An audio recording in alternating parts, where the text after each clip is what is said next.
2013 में केदारनाथ में आई बाढ़ हिमालय के इतिहास में आई अब तक की सबसे भयानक तबाही थी। बादल फटने के कारण हुई तेज बारिश को इस तबाही का कारण बताया गया था। इस घटना ने उत्तराखंड सहित पूरे देश के हालात बदल दिए थे। इस घटना में 5000 से भी ज्यादा लोगों ने अपनी जान गंवाई थी और हजारों लोग बेघर हो गए थे। उनमें से हजारों लोग तो ऐसे थे जिनका आज तक कुछ अता पता नहीं है। आज 2022 में केदारनाथ धाम आपदा के 9 साल पूरे हो रहे हैं। इसलिए इस वीडियो में हम डिटेल में जानेंगे केदारनाथ धाम में हुई उस आपदा के बारे में और जानेंगे केदारनाथ धाम तबाही की पूरी घटना और सच्चाई के बारे में। अगर आप भी उस घटना के बारे में विस्तार से जानना चाहते हैं तो पूरी वीडियो जरूर देखिएगा। दोस्तों 2013 में 14 मई को केदारनाथ धाम कपाट खुलने और यात्रा शुरू होने के लगभग एक महीने बाद 13 जून से 17 जून के बीच उत्तराखंड राज्य में काफ़ी बारिश हुई थी। आमतौर पर मानसून के दिनों में होने वाली यह बारिश सामान्य बारिश से काफ़ी ज़्यादा थी। ऐसी बारिश वहाँ के लोगों ने पहले कभी नहीं देखी थी। केदारनाथ में आई प्राकृतिक आपदा के बाद पहले किसी को भी समझ नहीं आया कि आखिर इतनी बड़ी तबाही किस वजह से आई। अंदाजा तो सभी लोग लगा रहे थे, लेकिन असली वजह किसी को भी नहीं पता थी। लेकिन अब तक सभी श्रद्धालु, पुजारी और अन्य लोग सहित वहां जो भारी भीड़ जमा थी, वे सभी लोग केदारनाथ धाम में ही अलग अलग होटलों, धर्मशालाओं और गेस्ट हाउस में ठहरे हुए थे और सभी लोग बारिश रुकने का इंतजार कर रहे थे। लेकिन किसी को यह खबर नहीं थी कि 16 जून की शाम को इतनी बड़ी मुसीबत आने वाली थी। 13 जून को शुरू हुई बारिश 16 जून को भी लगातार हो रही थी। सभी तीर्थयात्री केदारनाथ मंदिर के आसपास बने होटलों और धर्मशालाओं में इकट्ठा हो गए थे, लेकिन वहां मौजूद हर एक शख्स सुबह से ही डरा हुआ था। बारिश पिछले 3 दिन से रुकने का नाम ही नहीं ले रही थी। केदारनाथ धाम के आसपास कई सालों से रह रहे लोगों ने भी आसमान से इतना पानी एक साथ बरसते कभी नहीं देखा था। लगातार हो रही बारिश का असर अब धीरे धीरे दिखने लगा था।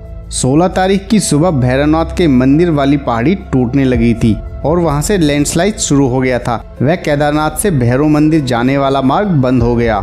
शाम होते होते नदियों का पानी केदारनाथ धाम को देश के बाकी हिस्से से जोड़ने वाले 2 पुलों के ऊपर से बहने लगा था। हालात बद से बदतर होते जा रहे थे। इन सब के बीच अब केदारनाथ में शाम ढल चुकी थी और अंधेरा भी हो चुका था। पूरे इलाके में बिजली के लिए लगा पावर हाउस फेल हो गया था। इस कारण बिजली भी गुल हो गई थी। लेकिन बारिश अभी भी जारी थी, जिस कारण केदारनाथ के आसपास के पहाड़ों में, झीलों में भारी मात्रा में पानी भर गया था और ग्लेशियर्स भी पिघलने लगे थे। साथ ही केदारनाथ के आसपास पहाड़ों पर भी बादल फट रहे थे और बादल फटने से लैंडस्लाइड शुरू हो गए थे। दरअसल केदारनाथ के आसपास बहने वाली नदियां मंदाकिनी और सरस्वती उफान पर थीं, जिससे चोराबाड़ी ग्लेशियर्स पिघल गया और ग्लेशियर्स पिघलने से मंदाकिनी नदी उफान पर आ गई थी। भारी बारिश और ग्लेशियर्स पिघल जाने की वजह से चोराबाड़ी झील में एक साथ पानी का स्तर बहुत अधिक बढ़ गया था और यह झील फट गई थी। जैसे ही यह झील फटी 16 जून 2013 की रात में करीब 8:30 बजे झील फटने और भयानक लैंडस्लाइड होने के मलबे के साथ पहाड़ों में जमा सारा पानी तेज रफ्तार से मंदाकिनी नदी के जरिए केदार घाटी में पहुंच गया। तब सभी श्रद्धालु और अन्य लोग मंदिर के नजदीक बने और घाटी से सटे मकानों में सो रहे थे। जैसे ही केदारनाथ में बाढ़ आई, किसी को समझने का मौका नहीं मिला और सभी लोग नदी के बहाव में बह गए। यह सब इतना अचानक हुआ कि किसी को संभलने का मौका तक नहीं मिला। लेकिन इनमें कई लोग जो बाल बाल बच गए, वो जान बचाने के लिए इधर उधर भागने लगे। हर जगह रात के सन्नाटे में लोगों की चीखें गूंज रही थी। जान बचाने के लिए लोग होटलों व धर्मशालाओं की ओर भाग रहे थे। बहुत सारे लोग तो डरकर पहले ही जंगल और पहाड़ी की ओर भाग गए थे। केदारनाथ मंदिर के आसपास बसा शहर चारों तरफ से गर्जना करती नदियों से घिर गया था। केदारनाथ घाटी में हर तरफ चीख पुकार मच रही थी। बहुत सारे लोग बाढ़ के पानी के साथ आए मलबे में बह गए और जो लोग जिंदा बच गए उन्होंने जैसे तैसे और डर के साए में पूरी रात काटी। मंदिरों, होटलों और गेस्ट हाउस में जाग रहे लोग, किसी को भी समझ नहीं आ रहा था कि आगे क्या होने वाला है। 16 तारीख की काली रात गुजर गई और सुबह होते ही लोगों में भरोसा जगा कि जान बच गई। लेकिन अगली सुबह और भी भयानक साबित हुई। सुबह केदारनाथ बस्ती के आसपास से गर्जना के साथ नदियां बहती रहीं। एक के बाद एक होटल, इमारत और घर पानी में डूबते गए और बहते चले गए। दहशत से लोग जान बचाने के रास्ते ढूंढ रहे थे। अचानक मंदाकिनी नदी की भयानक गर्जना के बीच चोराबाड़ी ताल के एक तरफ के पत्थर का तटबंध जोरदार आवाज के साथ टूट गया और एक बड़ा सैलाब मंदिर के पीछे से आया यह देखकर लोगों ने जान बचाने के लिए फिर से इधर उधर भागना शुरू कर दिया, लेकिन पानी कई लोगों को बहा ले गया और कई लोगों को बड़े बड़े पत्थरों ने कुचल दिया। मलबे के साथ बड़े बड़े चट्टान नुमा पत्थर लुढ़क कर आने लगे थे। सारा पानी व मलबा बड़ी बड़ी चट्टानों के साथ तेज गति से बहता हुआ केदारनाथ बस्ती को तहस नहस करता हुआ निकल गया।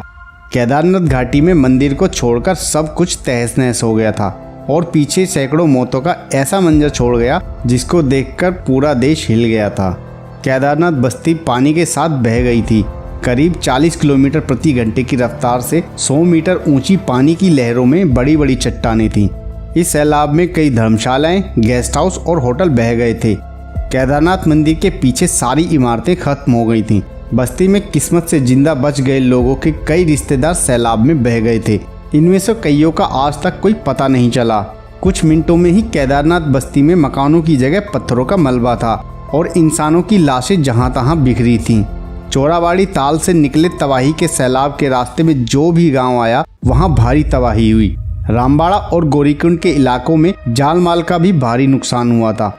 इस तबाही में केदारनाथ मंदिर बच गया क्योंकि इसके पीछे एक बहुत बड़ी चट्टान आकर रुक गई थी, जिस कारण सैलाब इसके आसपास दोनों ओर से होकर गुजर गया। लोगों की आंखों के सामने उनके अपने जिगर के टुकड़े बहते चले गए और सैलाब में ओझल हो गए। एक दूसरे के बचाने के लिए वे हाथ पकड़े हुए थे, लेकिन बहाव इतना तेज था कि चंद मिनटों में ही सैकड़ों परिवार उजड़ गए। एक एक परिवार के कई लोग लापता हो गए थे। केदारनाथ में जिंदा बचे लोगों के लिए खाने पीने के लिए भी कुछ नहीं था। जिन लाशों का पता नहीं चल पाया, उनके रिश्तेदार आज भी उनके लौटने का इंतजार कर रहे हैं। इसके बाद 18 जून को मौसम साफ हुआ और सब लोग पानी के कम होने का इंतजार करते रहे। लेकिन जब पानी कम हुआ तो एक और भयानक नज़ारा सबके सामने था। अब तक जिंदा बचे लोगों ने केवल पानी में बहते लोगों को देखा था, लेकिन पानी कम होने पर जहां तहां लाशें पड़ी थीं। कुछ शव तो सतह पर थे, लेकिन अधिकतर शव चारों ओर फैले मलबे में दबे हुए थे। जगह जगह पत्थरों और खंडरों में लाशें फंसी थीं। चारों तरफ बहुत ही डराने वाला और मन को खराब करने वाला दृश्य था। दोस्तों, केदारनाथ त्रासदी अपने पीछे ऐसी अनेक दर्दनाक जिंदगियां और कहानी छोड़ गया जिसे सुनकर या याद कर आज भी लोग सिहर उठते हैं। 16 जून 2013 की वह रात कुदरत के कहर की ऐसी रात है जिसे कभी नहीं भुलाया जा सकता। 9 साल गुजर गए, लेकिन उस तबाही का मंजर देखकर आज भी लोग दहशत से भर जाते हैं। केदारनाथ में हुई भारी तबाही की खबर से पूरा देश सन्न रह गया था। सैटेलाइट से जारी तस्वीर में केदारनाथ का नज़ारा डरा देने वाला था। जहां पूरी बस्ती बसी थी, वहां सिर्फ मलबा ही नजर आ रहा था। तबाही के बाद इस महाप्रलय में कितने लोग मारे गए थे, इसका सही आंकलन भी नहीं हो पाया था। सरकारी आंकड़ों के अनुसार 5000 लोग से ज्यादा लोगों ने अपनी जान गंवाई थी, लेकिन ऐसा माना जाता है कि 5000 से कहीं ज्यादा अधिक लोगों ने अपनी जान इस त्रासदी में गंवाई थी। वहीं कई हजार लोगों का अब तक कोई अता पता नहीं है। इस तबाही के महीनों बाद भी केदारनाथ के आसपास के इलाकों से मिले कंकाल भी बताते हैं कि प्रलय का वो मंजर कितना भयानक था। सेना, वायुसेना, आईटीबीपी और एनडीआरएफ टीम ने इस तबाही के बाद मिलकर लाखों लोगों को बाढ़ से निकालकर उनकी जान बचाई थी। लाखों लोग बेघर हो गए और करोड़ों रुपए का नुकसान भी हुआ था। अधिकतर रास्ते कट गए थे। कई पहाड़ दरकने से सब कुछ मलबे में तब्दील हो गया था। इस घटना के बाद 2 साल तक केदारनाथ की यात्रा पर रोक लगा दी गई थी, लेकिन आज भी उत्तराखंड उस बाढ़ के चोट से उबर नहीं पाया है। ये आपदा उत्तराखंड सहित देश के लोगों के लिए भी किसी बुरे सपने से कम नहीं थी। बादल फटने के कारण हुई बहुत तेज बारिश को इस तबाही का कारण बताया गया, लेकिन एनवायरमेंटलिस्ट और एक्सपर्ट मानते हैं कि मानवीय कारणों से यह आपदा आई थी। पहाड़ों पर अत्यधिक निर्माण कार्य करने, बहुत अधिक पर्यटकों की आवाजाही, खनन के कारण पहाड़ों और पारिस्थितिक तंत्र को बहुत ज्यादा नुकसान पहुंचा था, जो इस त्रासदी का कारण बना। हालांकि बहुत ज्यादा बारिश के कारण भी यह बाढ़ आई। तेजी से हुए निर्माण कार्यों के बाद हालात भी जल्दी ही सुधरे थे और ये क्षेत्र फिर से विकसित होने लगे। वहीं इस हादसे के बाद सरकार भी संभली। यात्रा पर आने वाले हर यात्री का पंजीकरण करवाना जरूरी किया गया, जिससे श्रद्धालुओं का रिकॉर्ड रखा जा सके। इस त्रासदी के साल बाद देवभूमि के लोगों का जीवन पटरी पर तो लौट आया, लेकिन आज भी वे इस घटना को किसी बुरे सपने से कम नहीं समझते हैं। तो दोस्तों, ये थी केदारनाथ त्रासदी के बारे में पूरी और कंप्लीट इन्फॉर्मेशन। उम्मीद है वीडियो आपको पसंद आई होगी। अगर पसंद आई तो वीडियो को लाइक, कमेंट, शेयर करने के साथ साथ चैनल को सब्सक्राइब भी करें।